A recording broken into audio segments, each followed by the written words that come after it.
अगर कृष्णा की तंत्र उपासना करी तो जैसे हमने कहा कि नेचर आ जाता है उनका, हाँ, तो आप उनकी तरह बन जाते, एक तरह से वो डिपेंड कर रहा है कि Krishna is one of the most complicated देवतास। क्योंकि अलग अलग रूप है। उनका बहुत बड़ा रूप है। उनका ज़्यादातर पूजा जो होता है नॉर्थ में वो है कि राधा कृष्ण स्वरूप में जो होता है उनका, वृंदावन में है इत्यादि भगवान का जो रूप है, that is very bliss oriented. Krishna में वो जो आनंद का है, आनंद घन ये शब्द यूज़ होता है कृष्ण के ऊपर, उसमें एकदम ब्लिस का कंटेंट होता है। वो चीज़ आप में आ जाएगा और फिर आपको बहुत मस्त रहेंगे, आपको दुनिया जाए बाहर में वही आता है, भगवान का वो स्वरूप है। लेकिन वही जो कुरुक्षेत्र में आता है वो स्वरूप भगवान का अलग है, ठीक है। और तो he is capable of all this various things. और हाँ, अगर आपका एंड ही इज इनफैक्ट एक, कृष्ण भगवान मेरे हिसाब से वो ऐसे देवता है जो सबसे ज़्यादा टेस्ट करते हैं। आपके मेंटर की तरह है। पर वो उनका टेस्टिंग कुछ अलग ही लेवल का होता है, ठीक है। आपका लाइफ में पूरा जो है टोर्नाडो बना देगा वो पहले। तो कुछ भी आपका बाकी डिज़ायर वगैरह है, अगर if he really comes to your life, हाँ, एक पूजा तो हज़ारों लोग कर रहे हैं उनका, इतना पॉपुलर देवता है, पूरा इंडिया में हो रहा है। लेकिन एक है कि वो मैं जो भी बात कर रहा हूँ वो स्टेज के लिए बात कर रहा हूँ जो एकदम कनेक्शन बन गया है पूरा प्रॉपर वाला, वो डाउटफुल हाँ हाँ मेरे साथ भी लग रहा है कुछ कुछ हो रहा है वैसा नहीं, एकदम कोई डाउट नहीं है। और उसका उसका टेस्ट कैसे होता है, एकदम सीधा सा टेस्ट है। कोई भी देवता आपके पास से भी गुजर गया ना, आपका माइंड को स्पिरिचुअल प्लेन में खींच के लेके चला जाएगा। और उसका लक्षण होगा कि आपका ध्यान एकदम केंद्रित हो जाएगा तुरंत। It is the first thing. बाकी मटेरियल बहुत अच्छा हो गया, ये हो गया वो हो गया, कुछ फर्क नहीं पड़ता, वो कोई भी दे सकता है। बहुत सारे लोग हैं स्पिरिचुअल रेम, पॉजिटिव नेगेटिव सब वो सब कर सकते हैं, लेकिन ध्यान को आध्यात्मिक स्तर पे कोई नहीं लेके जा सकता बिना एक देवता के, किसी में वो पावर नहीं होता है। तो कृष्ण भी आपके पास, भगवान कृष्ण भी आपके पास आएंगे तो वो ऐसा अवस्था हो जाता है कि आप दुनिया को छोड़ने के लिए तैयार कुछ भी कर सकते हो, nothing matters, you just want to be with him. और कृष्ण उपासना का एक प्रधान तत्व ये होता है कि he is the only male, everybody else all other souls are females. उनसे ज्यादा he is Purushottam, is the greatest of पुरुष। पुरुष तत्व ये होता है कि उसमें एक स्टिलनेस रहता है, सिंगुलरिटी, एक स्टिलनेस रहता है पुरुष में। जो स्टिलनेस ज्यादा अपने शरीर और मन में ला सकता है, हैंडल कर सकता है, रख सकता है, प्रोजेक्ट कर सकता है, इंटीग्रेट कर सकता है, उसमें पुरुष तत्व उतना ज़्यादा है। दो ही पुरुष है पूरे यूनिवर्स में, एक है शंकर भगवान और एक है कृष्ण। कृष्ण वो पुरुष है जो दुनिया में आता है, अपना धर्म का काम भी करवा देता है सबसे, और जो है। और शंकर भगवान ऐसा है कि वो he is outside of the system, वो अपने कैलाश में बैठे हुए देख रहा है, ठीक है। बट पुरुष तत्व इन दोनों में सबसे, यही दो पुरुषोत्तम है। पुरुषोत्तम मीन्स पुरुष में सबसे उत्तम पुरुष के ऊपर कोई नहीं है। फर्क क्या है दोनों में? ये तो सबसे पहला फर्क है कि अ, एक तो ट्रू नेचर जो है भगवान शंकर भगवान का, वो थोड़ा सा जैसे कि he is like a little out of the system, वो डायरेक्टली आना नहीं चाहते हैं यहाँ पे। और ये आइकोनोग्राफी से भी वही दिखता है हम लोगों को। आइकोनोग्राफी में चित्र जो भगवान का, उनका जो नेचर और जो आइडिया आता है, जैसे कि कैलाश में बैठे रहते हैं, कोपीन पहन के बैठे रहते हैं, इतना ठंड में बैठे रहते हैं, तपस्या किए जा रहे हैं, या स्मशान में बैठे रहते हैं, ठीक है। जहाँ पे स्मशान क्या, जहाँ पे आपका लाइफ खत्म हो रहा है ना, सब कुछ वहाँ पे कुछ नहीं है, तो वहाँ पे वो बैठे रहते हैं। जब पूरा सोसाइटी के बाहर जो जगह है वहाँ पे वो बैठना पसंद करते हैं। और विष्णु जो है वो अवतारित होते हैं धर्म का रक्षा के लिए। जहाँ पे धर्म अधर्म ज़्यादा हो जाता है, he will come and he will set the balance back. ये पहला डिफरेंस है। और एक बहुत क्रूशियल डिफरेंस है शंकर भगवान और विष्णु भगवान के इसमें, कि शंकर भगवान सिस्टम से बाहर रहते हैं एक तरह से। जैसे मैं बताया कि उन स्मशान में बैठे रहते हैं, या तो हिमालय के ऊपर कोपिन पहन के उतना ठंड में, वो उनसे ज़्यादा तपस्या करने का क्षमता किसमें नहीं है, किसी में नहीं है। और उनका ये जो पूरा तंत्र साधना वगैरह सब उन्हीं का देन है दुनिया में। वही उन्हीं ने वो सब आइडियाज़ जो है, वो जो नॉलेज है वो पृथ्वी में दिया है लोगों के लिए, ताकि उस लोगों को फ़ायदा हो कलयुग में और आगे के इसमें।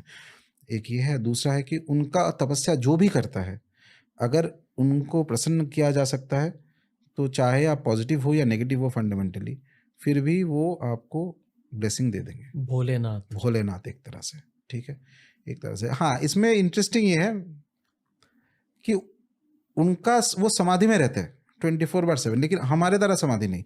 एवरेज ह्यूमन बीइंग का समाधि ये होता है कि समाधि अवस्था में अगर ध्यान में चले जाते हो आप, तो पूरा दुनिया आपके लिए खत्म हो जाएगा, आपका शरीर भी खत्म हो जाएगा। एक अलग अवस्था है, और उसमें आप एंट्री ले लेते हो तो उसके बाद घंटों घंटों आप बैठे रहो, कुछ फर्क नहीं पड़ता है। अलग अलग होता है लोगों को जिन्होंने ये एक्सपीरियंस किया है, लेकिन उनका समाधि अलग है। वो भी एकदम डेप्थ में जाते हैं, लेकिन इज अवेयर ऑफ एवरीथिंग। पूरा दुनिया में क्या हो रहा है सब चीज़ के बारे में उनका नॉलेज है। इस भगवान है, शंकर भगवान है। लेकिन कोई भी कुछ मांगते हैं, असुर भी मांगते हैं तो वो ब्लेसिंग दे देते हैं। और इनफैक्ट मेनी स्टोरीज शास्त्र में ऐसा भी आता है कि वो कहीं ना कहीं किसी को ब्लेसिंग दे दिए, उसके बाद वही ब्लेसिंग से वो बहुत पावरफुल हो जाता है, सबको डिफीट कर देता है करके। वो हजारों साल तक वो रेन कर रहा है, सब देवताओं को उसने डिफीट कर दिया, जो नॉर्मल देवता है, जो इंद्र वगैरह इत्यादि सबको डिफीट करके फिर धीरे धीरे उसको लगता है कि बहुत ईगो हो गया, कि मैं तो आई एम अनकॉन्करेबल। और फिर जाके कुछ एक ऐसा गलती करता है ताकि खुद शंकर भगवान को, या जो ये त्रिमूर्ति शंकर भगवान, विष्णु भगवान या भगवती, इन तीनों को आना पड़ता है फील्ड में, और फिर असुर का संहार हो जाता है। ठीक है, डेथ। ये विष्णु भगवान का है कि मोर और लेस वो कभी असुरों को वरदान नहीं देते।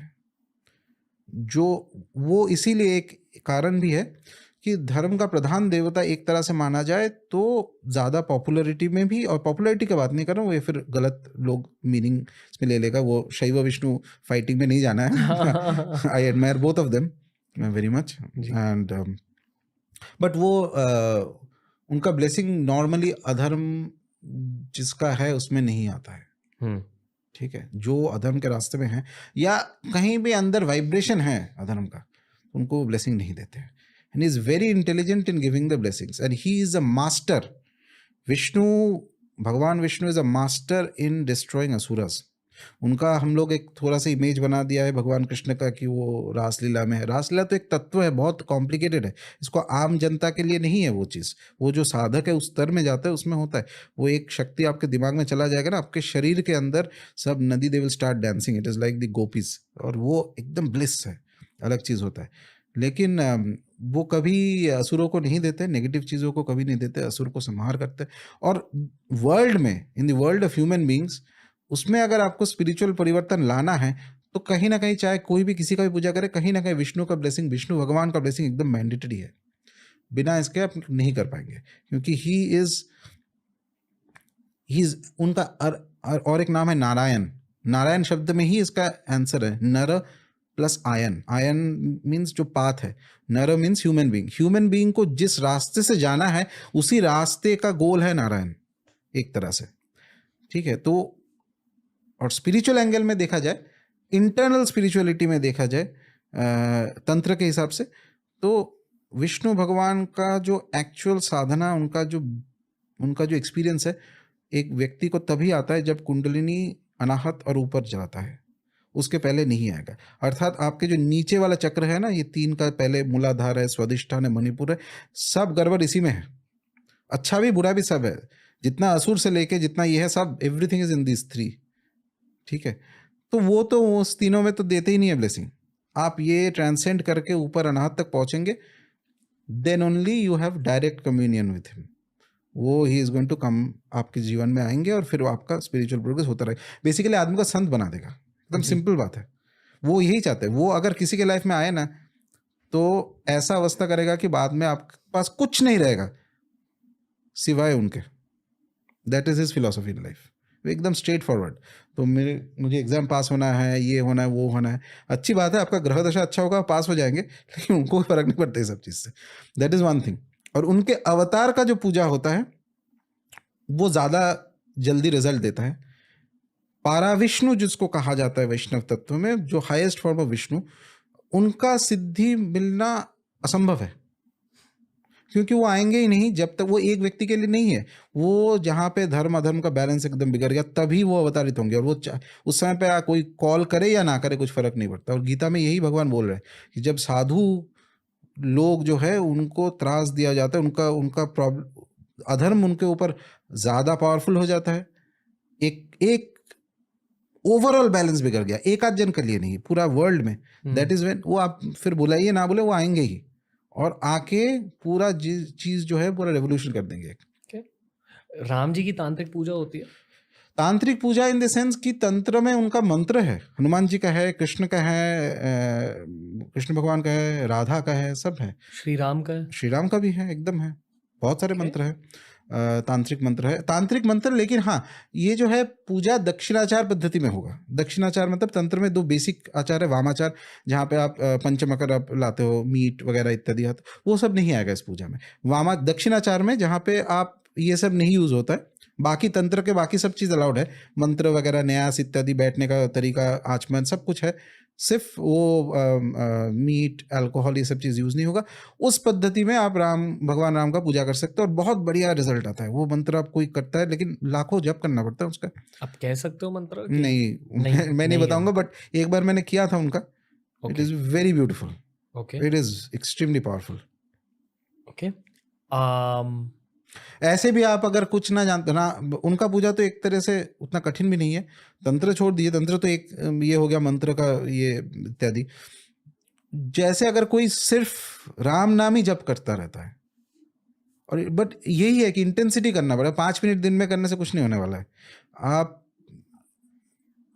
अगेन, क्योंकि योर पॉडकास्ट हजारों लाखों लोग देखते हैं, तो अपना बेस्ट है कि कोई गुरु या मेंटर से पहले पूछ लो, क्योंकि सबका स्तर एक नहीं है। जो मैं बता रहा हूँ एक लेवल के लिए है, जो जिनको वो लेवल नहीं है वो अगर कोशिश करे तो शायद कर नहीं पाए या कुछ ये इत्यादि।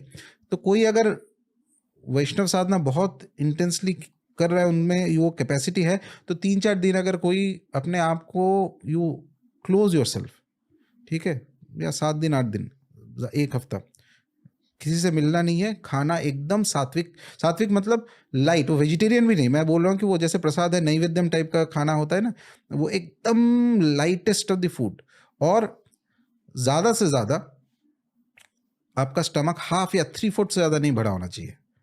ये बहुत ज़्यादा इंपॉर्टेंट है बाय द वे। खाने में बहुत लोगों का लगता है कि वेज नॉन वेज का वो तो अपना जगह है, ज़्यादा इंपॉर्टेंस ये होता है कि खाना आप कम खाइए, जितना आपका अगर साधना करना है, जितना आपका पेट भरता है ना, उसका 1/2 या 3/4 से ज़्यादा नहीं। पहला 3-4 दिन प्रॉब्लम होगा, उसके बाद एडजस्ट हो जाएगा। बेसिकली जितना आपका साधना गहराई में जाएगा, खाना कम होता जाएगा। जी। ये पहला नियम है जी क्योंकि एनर्जी आपको प्राणिक शक्ति और मंत्र से आ रहा है, जी आपको खाना नहीं खाने का ज़रूरत है। जी ठीक है, ये एकदम सबको, ये तो एनीबडी हु ट्राइज देखेगा सबको, कोई भी देवता का आप कीजिए। तो 7 डेज आप किसी से मत मिलिए, ब्रह्मचर्य रखना है, इंपॉर्टेंट है बहुत। खाना एकदम कम खाइए, बाकी किसी से मुलाकात नहीं करना है, और राम नाम, सिर्फ राम नाम जप करते रहिए, hours and hours. It is a अलग ही feeling, it's a different feeling. ये वीडियो से आपने कुछ सीखा ना? बाकी के वीडियोस भी देखिए, बहुत तगड़े वीडियोस होते हैं TRS क्लिप्स हिंदी पर। आपको बस चैनल को एक्सप्लोर करना है, ये वाली प्लेलिस्ट देख लीजिए, आपके लिए बनाई है दोस्त।